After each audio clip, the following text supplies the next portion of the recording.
known to humankind exists within a thin envelope of air and water that surrounds the Earth. It's called the biosphere. It is an incredibly complex, ever-evolving system of life. Hello, I'm Doug McConnell for the Discovery Channel, and we're at the edge of the Santa Catalina Mountains in the desert north of Tucson, Arizona.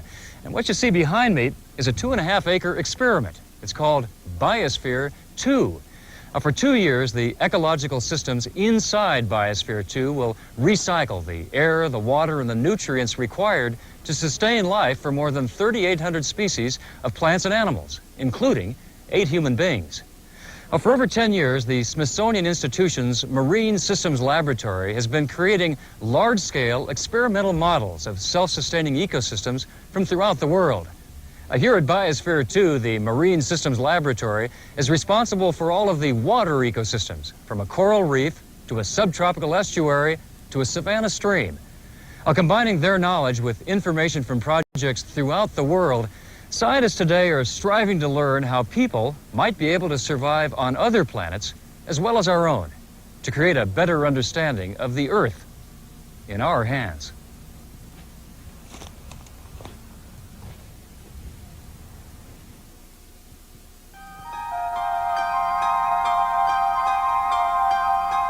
Summer 1989.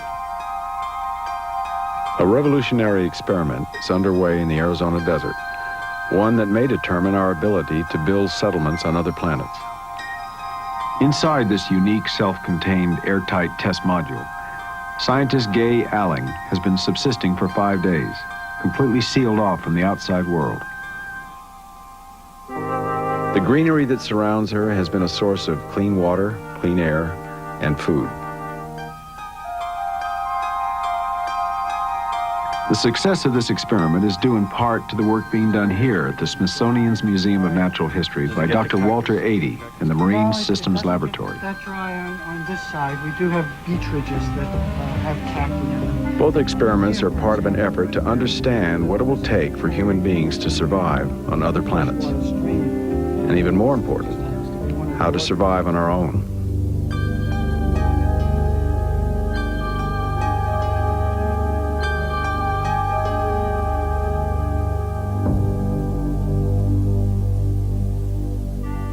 We humans share our planet and its unique physical environment with millions of other plant and animal species.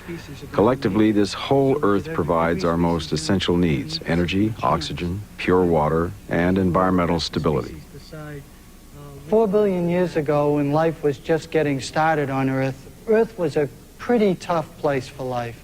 Now along come human beings, and we like to get at this storage, this coal and oil. It represents a lot of energy.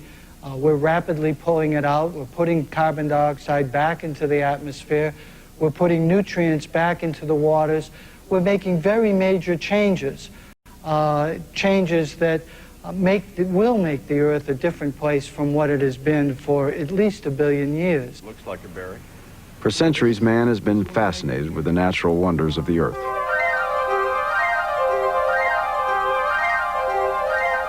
The ancient Greeks called it Gaia, Mother Earth, a wholeness composed of many parts, each intimately connected to the rest.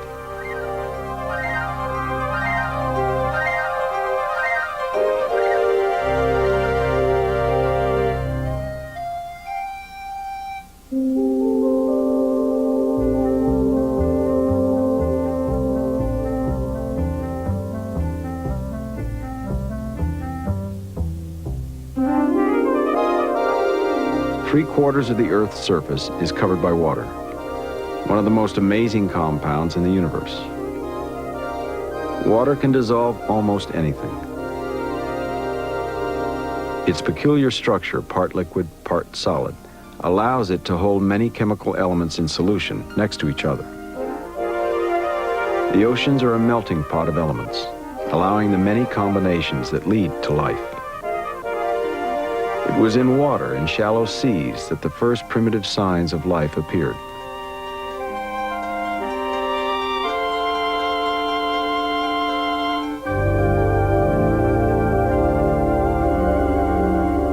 Over the ages, an ever-expanding plant growth changed the Earth's surface into the biosphere we know, with an incredible diversity of animal species and a host of interrelated environments.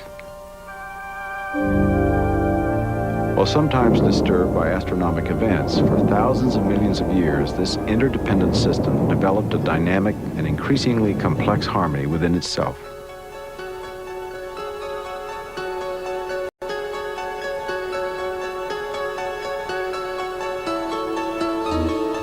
But within the past several centuries, that harmony has come under siege.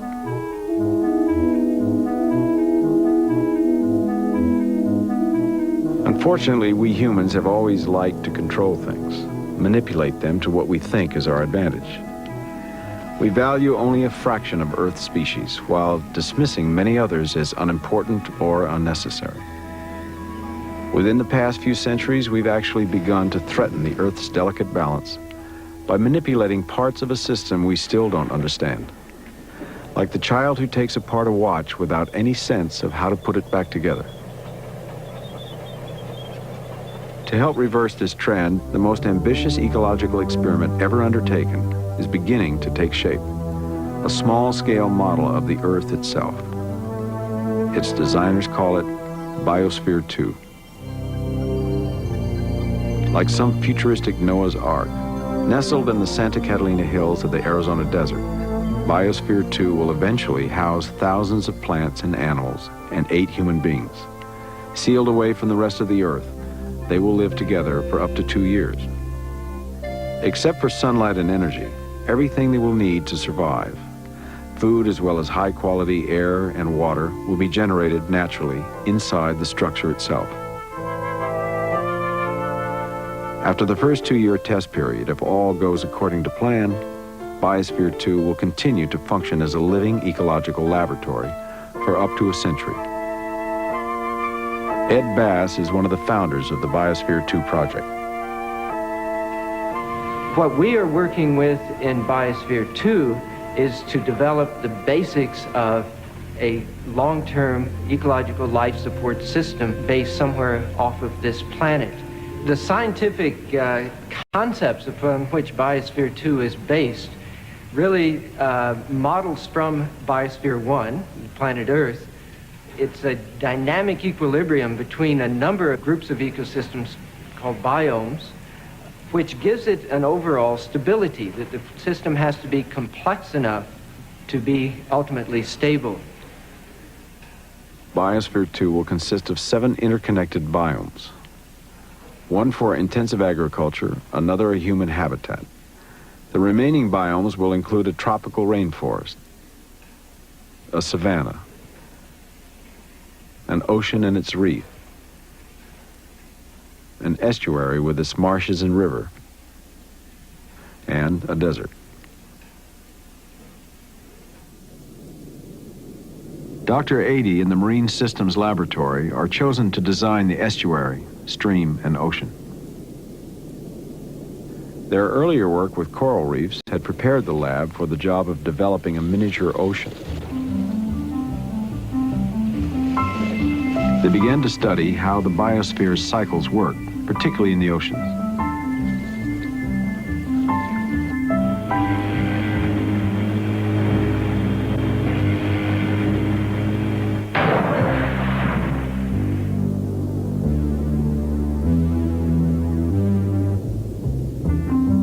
One of the first ecosystems to capture their attention were these enormous masses of calcium carbonate, the largest structures built by living things, that capture and convert solar energy more efficiently than any other system, the coral reef.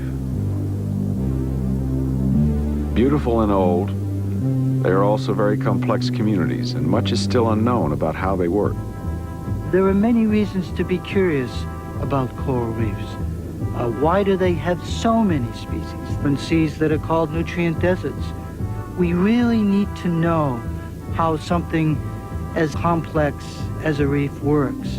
We need to know how everything in our biosphere works.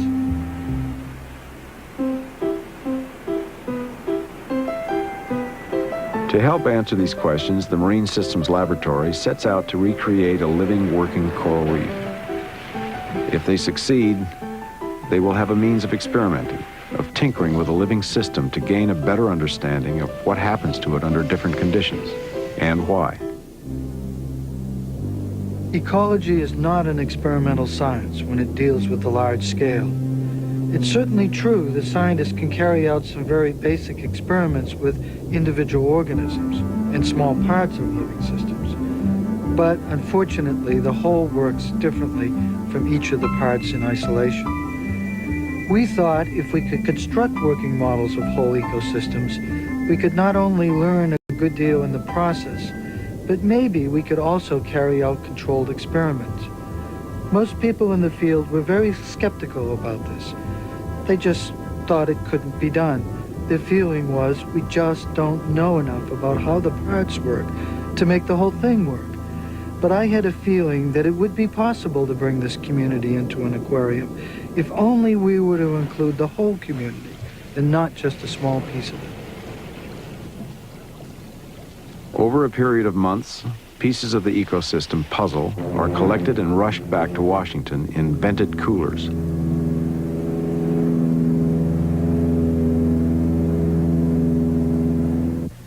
They are placed in a 3,000-gallon tank in the National Museum of Natural History. As more organisms are added, the diversity inside the tank increases. The complex food webs found in wild reefs begin to form.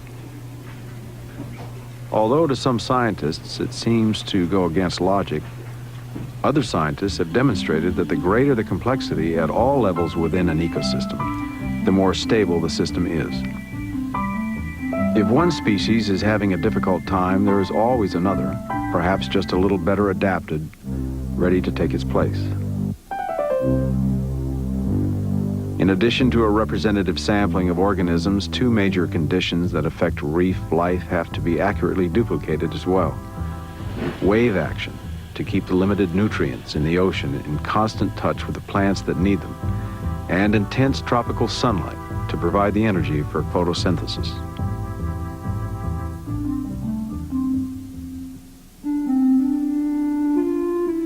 Yet at first, the reef's development is marginal.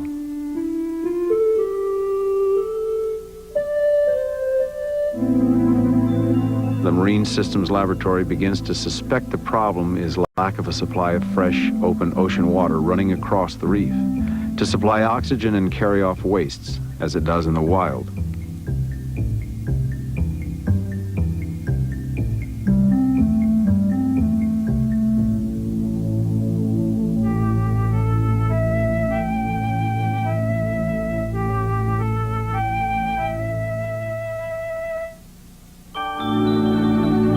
The solution is a device called the algal turf scrubber, a shallow trough containing a plastic screen. Algae quickly attaches itself to the screen and begins to feed on the abundant nutrients, adding oxygen and purifying the water. The research team periodically scrapes off the algae, simulating the action of marine grazers on a wild reef. The model reef inside the tank begins to flourish. The real difficulty with the motto in the Natural History Museum is simply its small size. Large barracuda and sharks won't fit. Even grazers, such as parrotfish and urchins, would grow and eventually become so large that the feeding surface couldn't support them. In this case, our lab staff had to act as the higher predators, as the sharks, if you will, for the model. While many of the over 500 species reproduce normally, many reef fish require an open sea for their planktonic larval stages.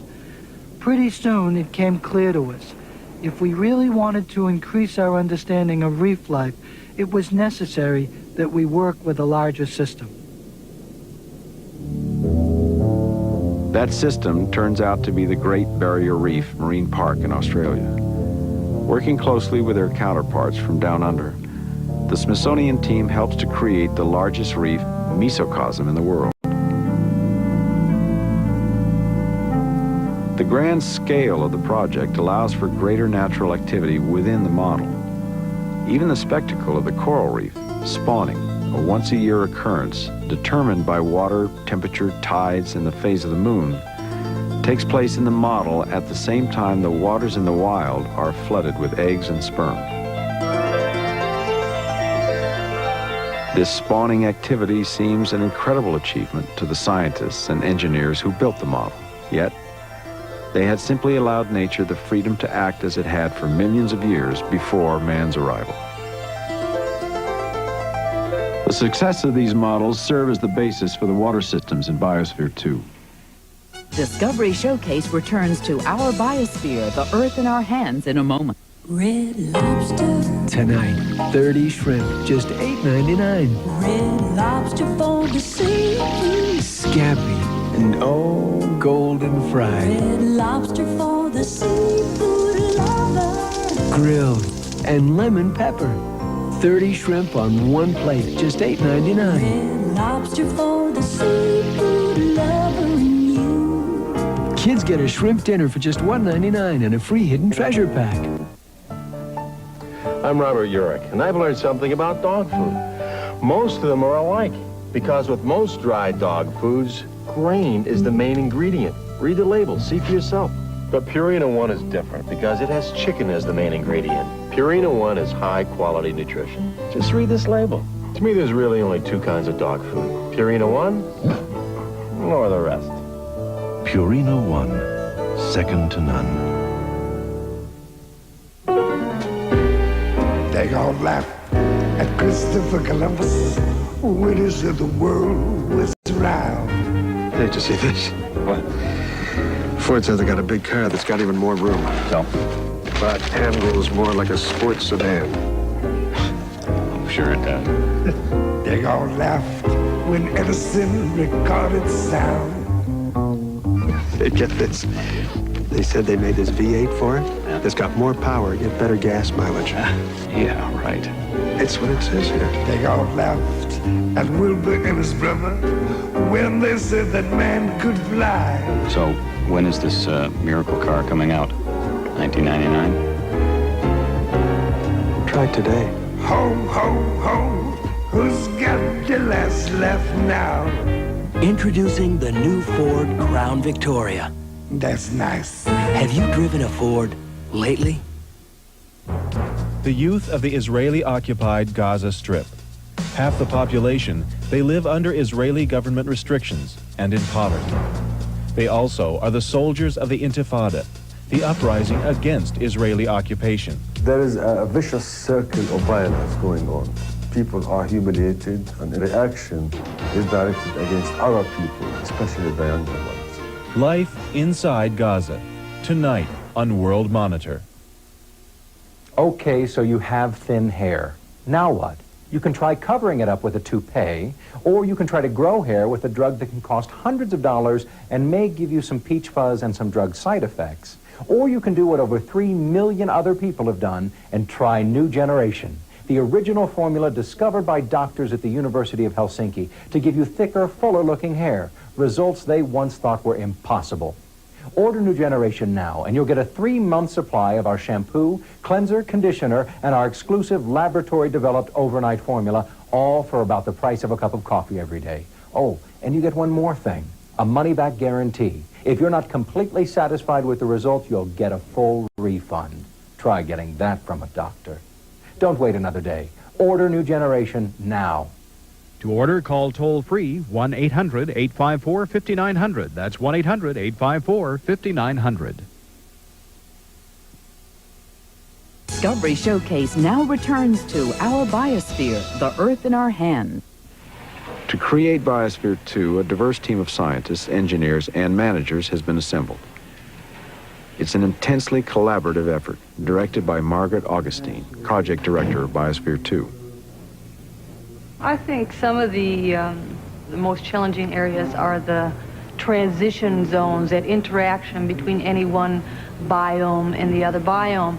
And that is both physically in the structure and the engineering, but also comes into play with the people that are working on the projects, the engineers, the biologists, the botanists, bringing them together to work and to start exchanging meaningful data, which will go into the engineering and design of any one of those areas. A normal workday here consists of up to a dozen different meetings with everyone from astrobiologists to electricians. Today's conference is with the men and women who will construct the plumbing for the water systems. A unique set of problems confronts them. Organisms and their wastes tend to congregate on the ocean floor.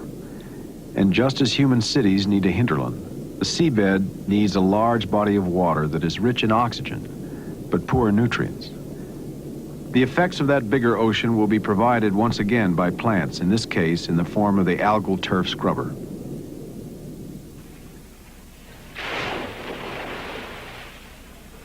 Algae provides the model with its most basic needs: energy, pure water, oxygen, and environmental stability. These highly reproductive and fast-growing algae are naturally selected by the system for the algal scrubber community. It's a natural community. The success of the algal turf scrubbing technology as a purifier of water systems demonstrates the potential of using natural systems to purify the polluted streams, lakes, and estuaries of the planet. We don't come in with the equivalent of an insecticide. I mean, if we were farming, we'd say, okay, these guys are eating our plants, they're making it a little more difficult for us to do what we want to do, so we got to zap them. But on the other hand, as soon as you get into that role, as soon as you get into the pattern of if we don't like nature, you know, fix it the way we want it. That's our arrogance. The thing that amazes me is that our arrogance has been for so long that we need to fix something about nature rather than understanding that whatever cycles, whatever design nature's worked out seems to be better than anything that we can come up with. Meanwhile, other ecologists are designing ecosystems which will interact with the marine components. A botanist and biome design coordinator for Biosphere 2, Linda Lay, is responsible for evaluating and integrating many of these ecosystem designs. Our analog desert in Biosphere 1 is the coastal maritime deserts of North America and the coastal maritime desert of South America, the Atacama Desert, and also the Namib Desert of Africa. Every day we'll come in here and look at the number of flowers and record how many flowers we're getting, because the flowers are a food source for several of the animals that we'll have inside of Biosphere 2. Our analog for the Biosphere 2 rainforest is the Amazonian region. And most of our plant species will be coming from South America, but we're also using other parts of the world as a basis for collecting plants. Of course, there's a huge genetic base of tropical rainforest plants around the world. Biosphere 2 also contains a tissue culture laboratory. Tissue culturing permits scientists to rapidly regenerate whole plants from stored microscopic amounts of plant material. This allows scientists to maintain a large plant bank and a diversity of species in a relatively small system. This is the test module for Biosphere 2, where project scientists have spent up to 25 days of total enclosure. Its atmosphere is constantly monitored to see how levels of oxygen, carbon dioxide, and trace organic gases are being balanced. Air samples are passed through a trap and cooled by liquid argon, concentrating the trace gases, which may exist in only a few parts per trillion.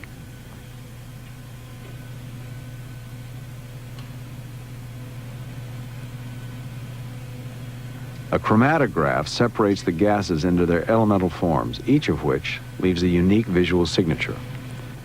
This attention to trace gas buildup is a result of knowledge gained from an experiment done in the Soviet Union in the early 1970s. A crew of 2 men and a woman were successfully sustained for half a year in an airtight 300 cubic meter facility, which included growth chambers for the agricultural crops that supplied nearly half the crew's diet. Meat, milk, and other staples were passed into the capsule from the outside. The experiment started with a 6-day supply of oxygen in the module. Professor Joseph Gittleson of the USSR's Academy of Sciences, a pioneer in the development of closed ecological systems, was able to sustain life by using vats of algae to produce more oxygen and remove carbon dioxide. Concerned with environmental quality, Mission Control at Biosphere 2 provides a central location where all the functions of the different ecosystems of the sealed enclosure can be monitored. The computers here will react to any buildup of trace gases in any of the ecosystems, and the biospherians will be advised on how to rectify the situation before it becomes serious.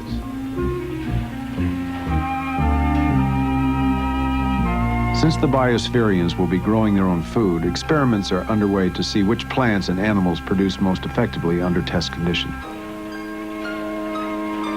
Like any farm environment, the intensive agricultural area of Biosphere 2 will have its share of weeds.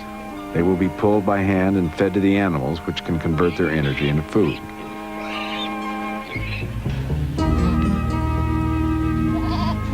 I think regardless of what we find in this initial major experiment of 2 years of closure of the biosphere, that there will be tremendous accomplishments coming out of this. Because no matter what we find, it will be knowledge of how these systems work, how to build them, how they operate. Because the ocean in Biosphere 2 will be relatively small, the estuary will be an important buffer between the land communities and the ocean. But figuring out how to build a working estuary, one of nature's most complex ecosystems, presents new problems for the Marine Systems Laboratory.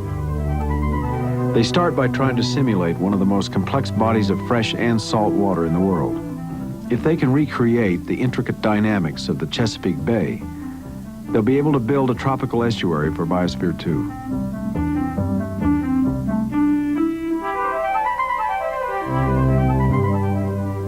Under his other hat as captain of the research vessel Marsis Resolute, Dr. Ady navigates his floating lab towards the areas where the collection of Chesapeake Bay specimens will begin.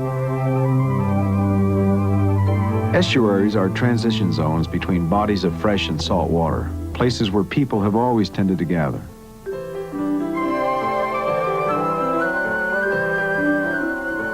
One of the difficulties that we're now facing on our estuaries is just the day-to-day activities of humans, the sewage, the chemicals out of the factories, the runoff from the farms, just the everyday activity of so many humans are beginning to have a serious effect on our estuaries.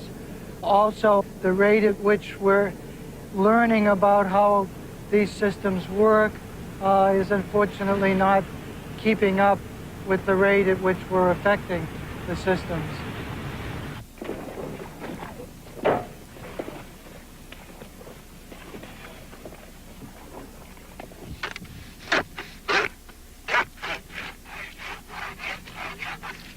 One of the plants gathered provides a natural barrier to another problem facing estuaries: erosion.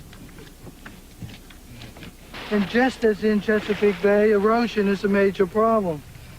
This grass, Spartana alterniflora, along with a community of animals, greatly reduces the erosion both in the bay and in our mesocosm. Without it in the mesocosm, we erode away our beach ridges. Without it on the bay, beach ridges and fences and houses sometimes go into the bay. This is a very tough community that, to a large extent, is resistant to wave erosion, as you can see. Also resistant to shovels. Discovery Showcase returns to Our Biosphere, the Earth in Our Hands, in a moment. Wings, Wednesdays and Saturdays at 9 Eastern on the Discovery Channel. For your next vacation, visit another world. A world that grabs your imagination and never lets go. This is Walt Disney World with Epcot Center. Magnificent resorts. The Magic Kingdom and the Disney MGM Studios theme park. The Walt Disney World Resort in Florida. For information or reservations, call 1-800-MICKEY-1. Look what's coming at you.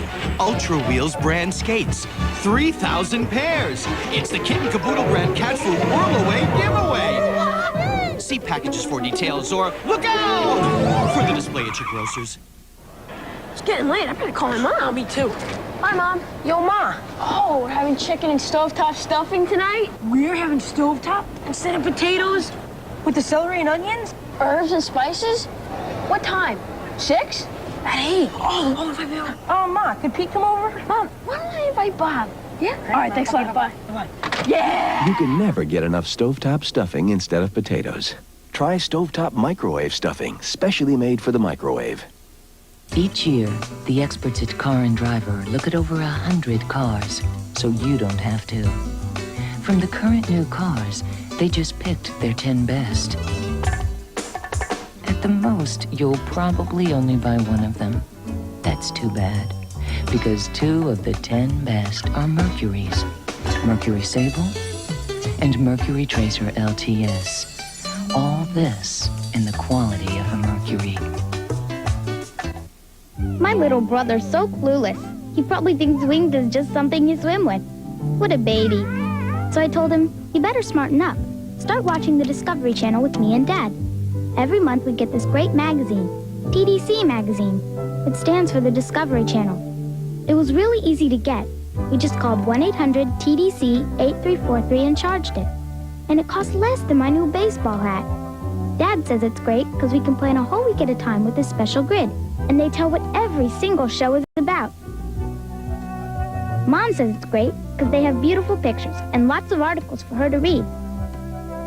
And she doesn't even mind if it sits on the coffee table. Sarah!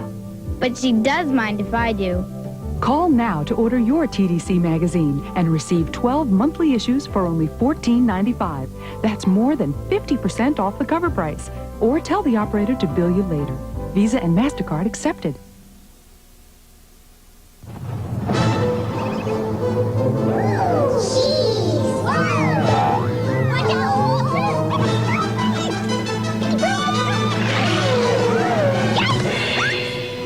Introducing one giant leap in snacking.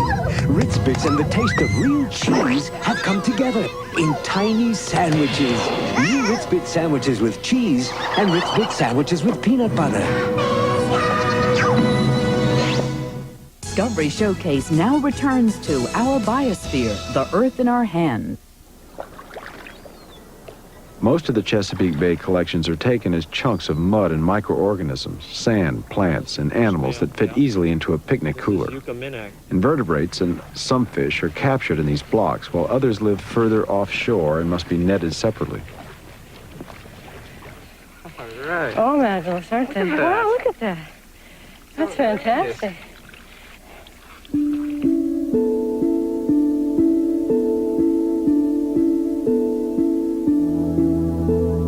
Making a model of a mesocosm, which is basically a large microcosm, is a complicated process. The action of the sun, rain, winds, tides, and currents must be simulated.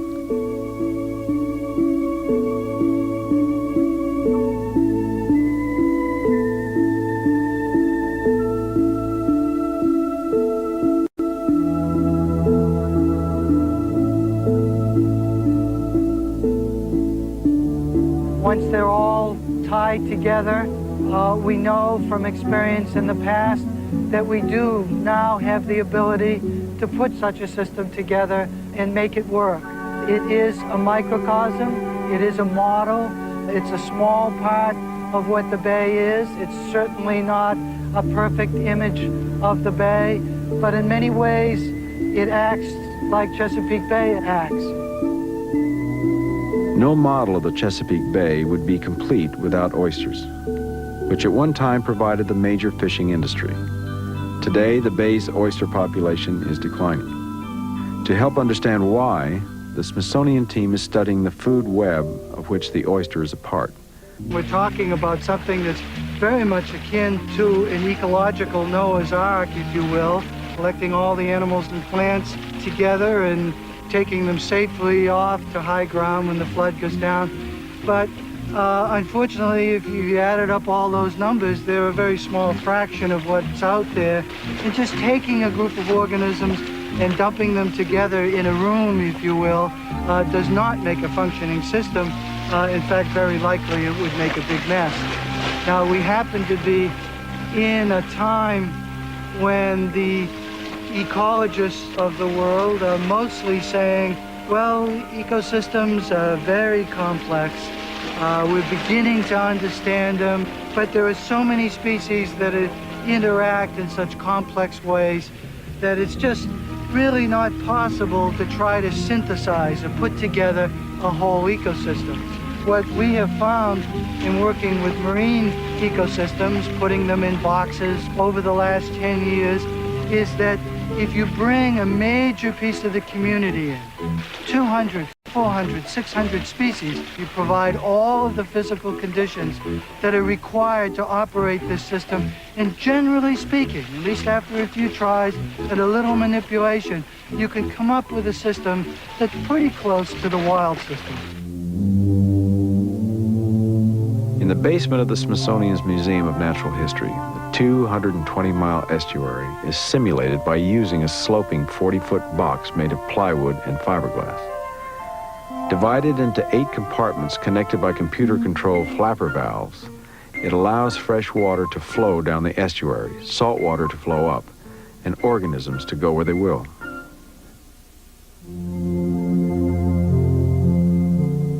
There are reservoirs for tides,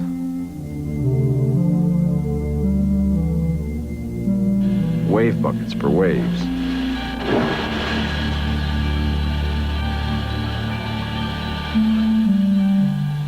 fans and nozzles for wind and rain, high-intensity vapor lamps to bring in the sun, and once again, the action of the ocean has to be simulated.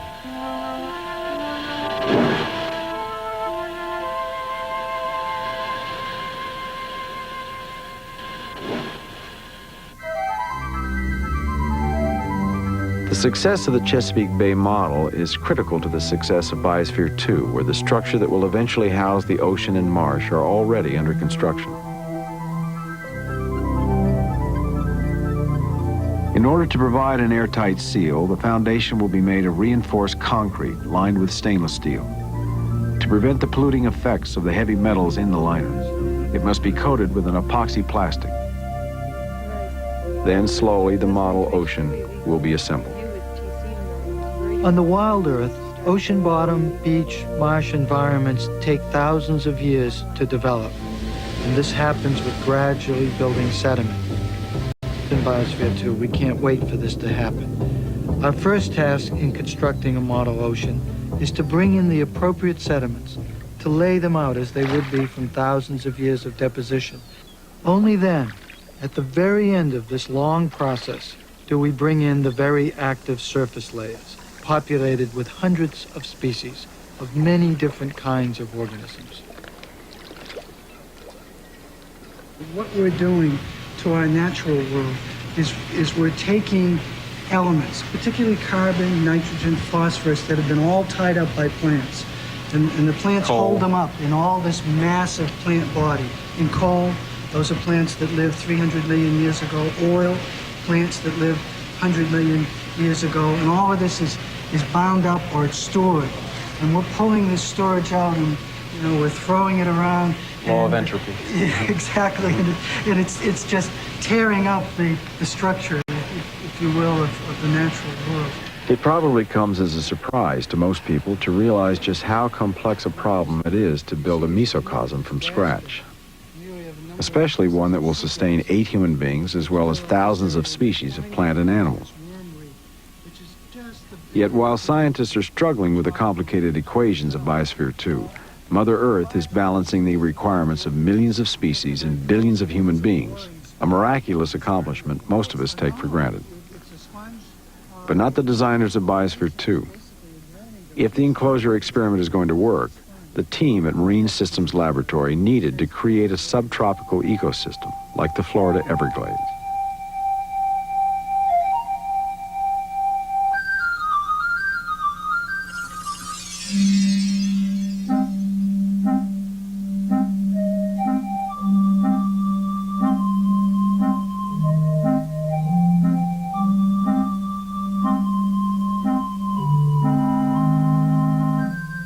The freshwater Everglades is known as the River of Grass. It isn't a single ecosystem, but a complex collection of ecosystems.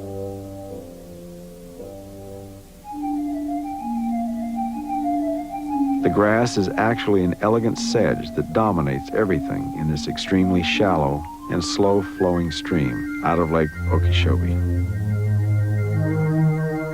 The first task is to find the best places to collect all the life forms needed to simulate a 25-mile stretch of earth and water in Biosphere 2's limited space. Coming in from the open Gulf of Mexico onto the Everglades coast, the first thing we see are large mangrove islands. On these red mangrove islands, there are many beaches, sandy, arcuate beaches with large beach ridges, vegetated in most cases. In between the red mangrove islands are strong tidal currents, which give relatively deep water in some of the passes. Then further inland, we pass across some bays and into black mangrove, enormous areas of blacks, and then finally into scattered white mangroves and buttonwoods. When we turn around and look back, we see among the blacks large areas of salt marshes as well. In a very small system where you're packing animals, there are too many animals, so CO2 rises and oxygen is low, and this would be fine in the real environment because you've got hundreds of miles of Gulf of Mexico. But here we don't have that, so we need a device that acts like hundreds of miles of Gulf of Mexico and pulls nitrogen out, pulls CO2 out, puts oxygen in. And this is a very simple device to use our algae to carry out these desirable characteristics in a very efficient kind of way. When you say scrubber system, I mean, what do you Well, specifically when we say scrub, we mean this system scrubs nutrients, scrubs carbon dioxide, it scrubs the waste, if you want to call it that, of the animals out of the water. Carbon dioxide. Every ecosystem is defined primarily by its plant life. And in the saltier part of the Everglades, the dominant plant is the mangrove.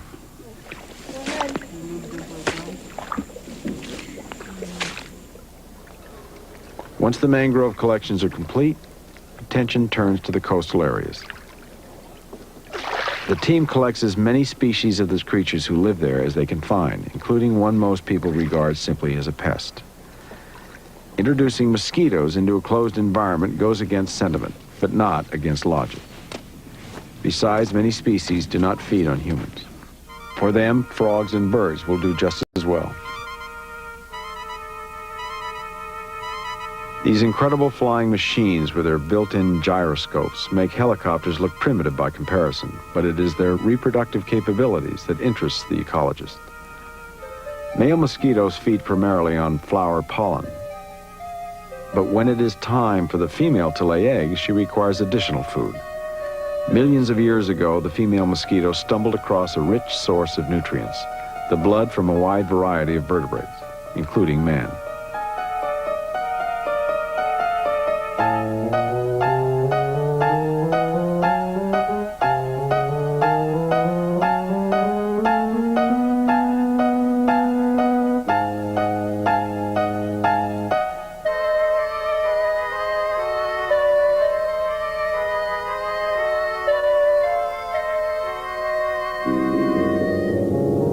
When she's ready to lay her eggs, the female selects special habitats with just the right moisture levels to deposit them.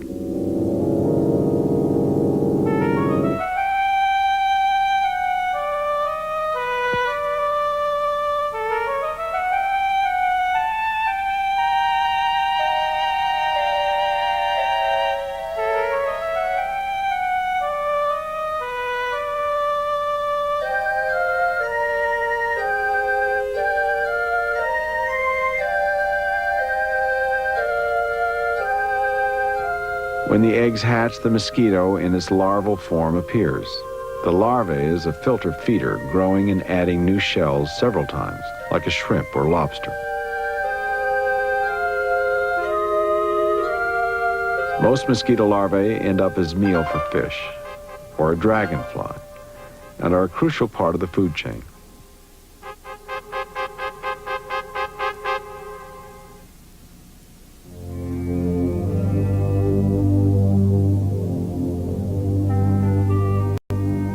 Those that aren't eaten eventually pull an amazing Jekyll and Hyde, emerging slowly from their shell in a delicate balancing act on water which could easily drown them.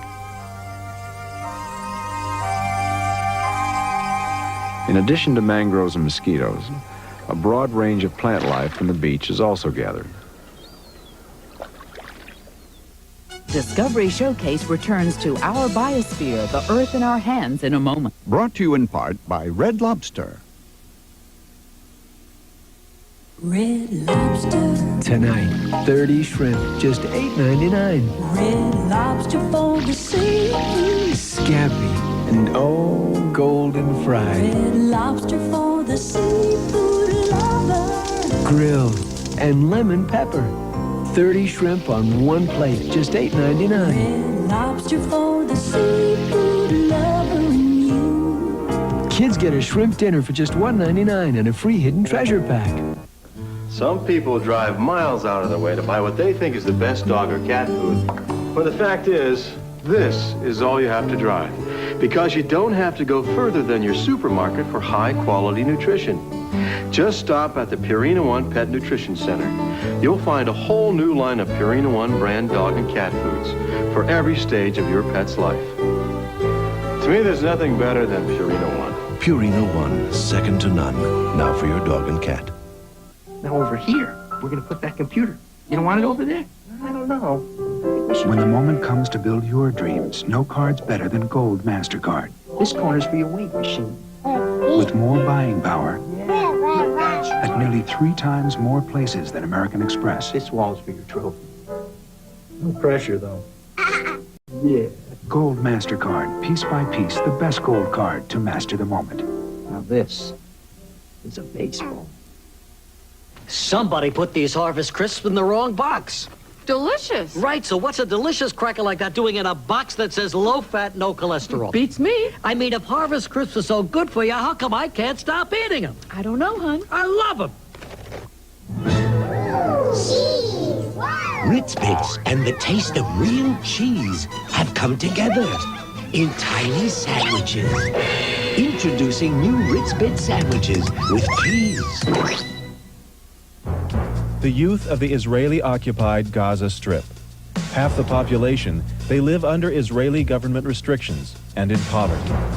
They also are the soldiers of the Intifada, the uprising against Israeli occupation. There is a vicious circle of violence going on.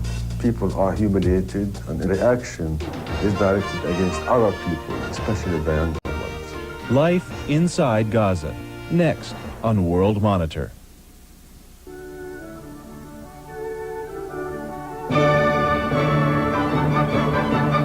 The music you love is part of your life.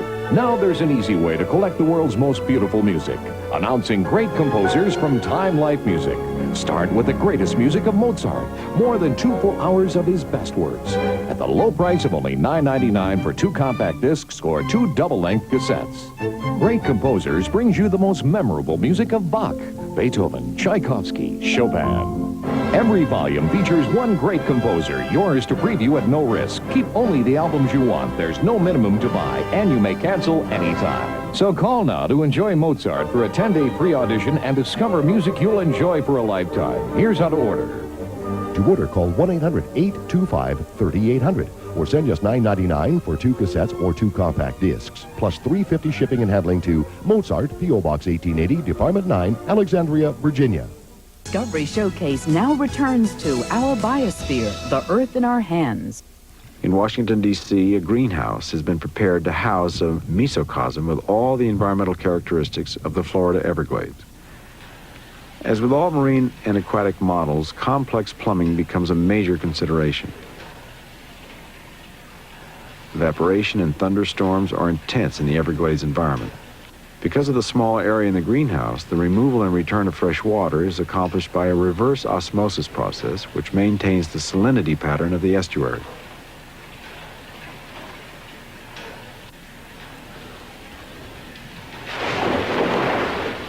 In this case, the ocean being simulated is the Gulf of Mexico, along with its complex tides. Now that the greenhouse contains an Everglades environment, it is ready for the ecosystem being gathered in Florida. As the time for departure nears, the last few mangroves are taken from the marsh. No one really knows how many will survive the upcoming trip, and it won't hurt to have a few spares.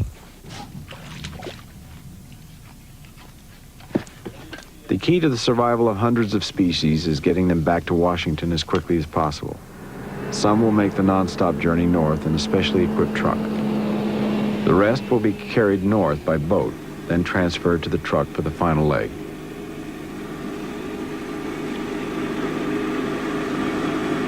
For the next few days, the Marcis Resolute will become a kind of floating greenhouse and wetland, where the fragile passengers must be kept warm and moist. Unlike most newcomers to summertime in the nation's capital, these visitors won't mind the humidity and heat. 8 separate tanks, each with its own salinity level, are required to house the new arrivals. Most seem to have survived the trip north in good shape. The idea is to inject as many species in the system as we can possibly inject. Yeah. And we do this over and over again, and the net result is we gradually build up the species diversity.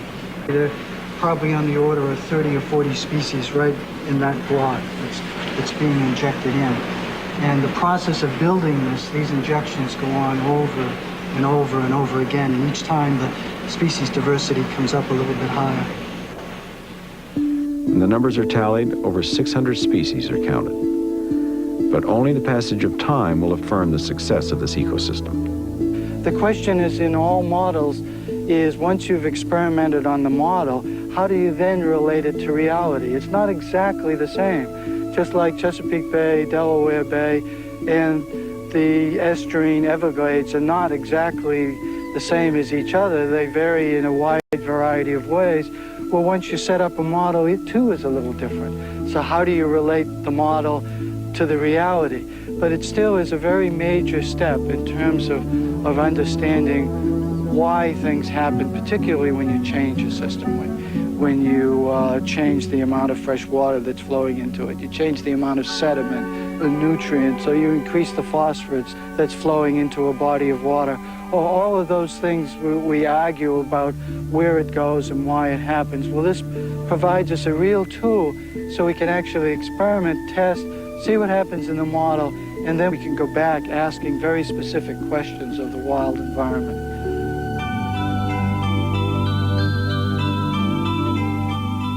One positive indicator of success will be the growth of the fish population in the model. Now that they are in their new home, these fish will waste little time in ensuring the continuation of their species, continuing the life cycle that has existed for thousands of generations. A year later, when the fish populations of the estuary are checked, laboratory staff find that abundant reproduction has occurred in many species. The ecosystem and its inhabitants are prospering, much as in the wild, with some dominant species and others constantly changing. With the understanding and experience of many living models behind them, the Smithsonian crew has been able to create a new dimension in diversity and complexity that is evident here inside Biosphere 2.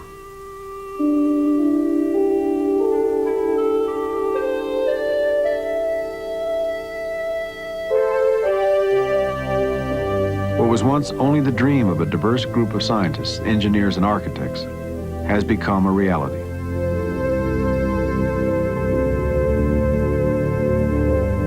The ecosystems within its glass walls are flourishing.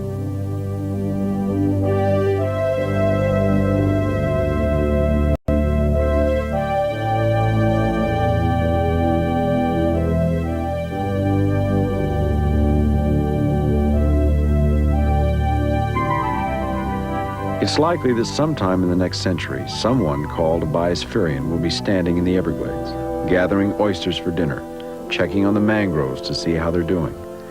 And if they look up, they just might see the Earth hanging there in the sky.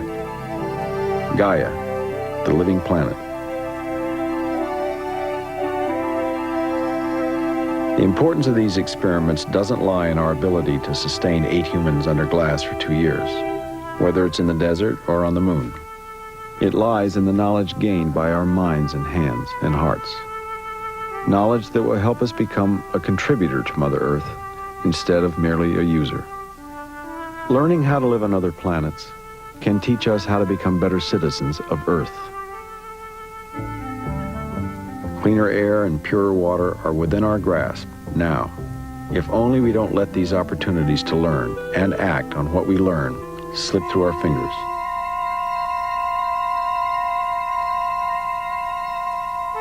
For it isn't only the future of the Earth, but our own fate as well, that we hold in our hands. We may take for granted that the Earth will always be able to sustain us, but with more than 5 billion people using its resources, and with that human population growing dramatically, we all need to become aware of just how fragile nature really is. A Biosphere 2 is a model of life functioning in fine-tuned harmony. Perhaps if we all take the time to understand the complexities of our environment, Biosphere 1, we too can create balance and harmony in the natural world. Well, I'm Doug McConnell for the Discovery Channel. Thanks for watching.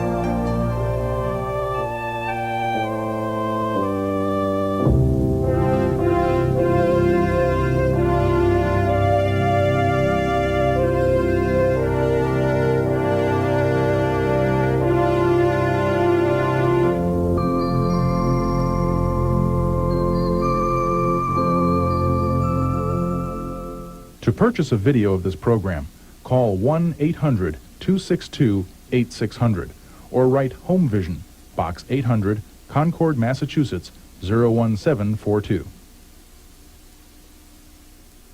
More information about building living ecosystems can be found in the new book, Dynamic Aquaria, available June 1991. To order, call toll-free 1-800-321-5068, weekdays 8 a.m. to 5 p.m. Central Time. Sponsored in part by Ford. Fact. The all-new Ford Escort is the best-selling small car in America. Fact. The new Escort has the highest owner satisfaction of any car in our history. Fact. Escort has more repeat buyers than any car in its class. Call it leadership. Call it winning. Call it anything you want. The simple fact is, Ford is number one.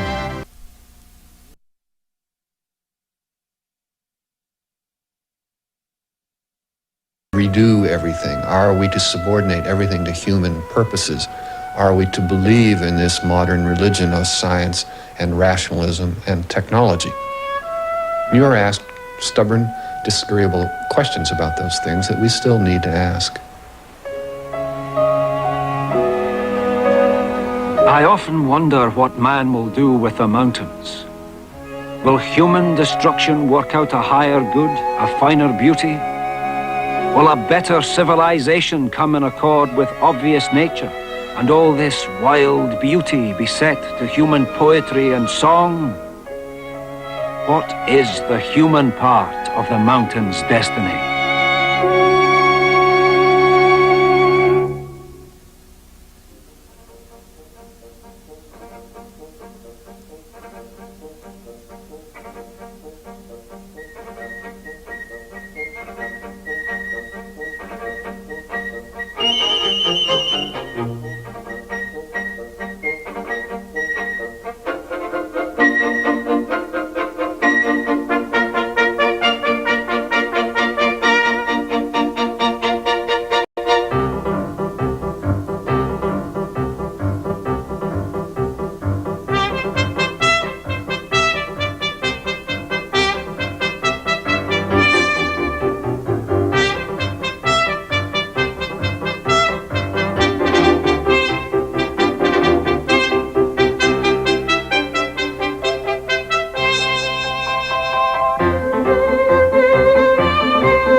Major funding for this series is provided by the Corporation for Public Broadcasting and by the financial support of viewers like you.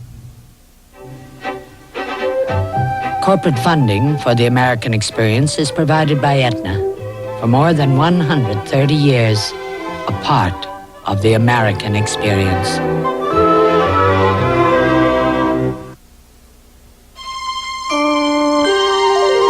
This is PBS. From the very formation of our miracle planets, we are linked with the meteors that shoot across the evening sky. How did the oceans we know today emerge from the lava seas of the primordial past? Could our world once have been bombarded by meteorites like the ones that cratered the surface of the moon? Were the dinosaurs the victims of a latter-day meteorite impact that caused mass extinctions? Could meteorites strike again and bring about a great cataclysm? Join us in a search for the meteorites that have shaped our world. The third planet, this time on the Miracle Planet.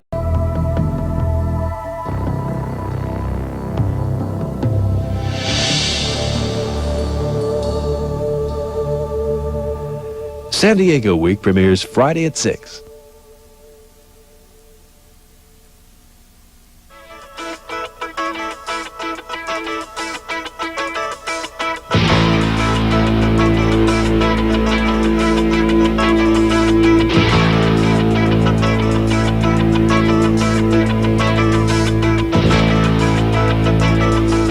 San Diego Week premieres Friday.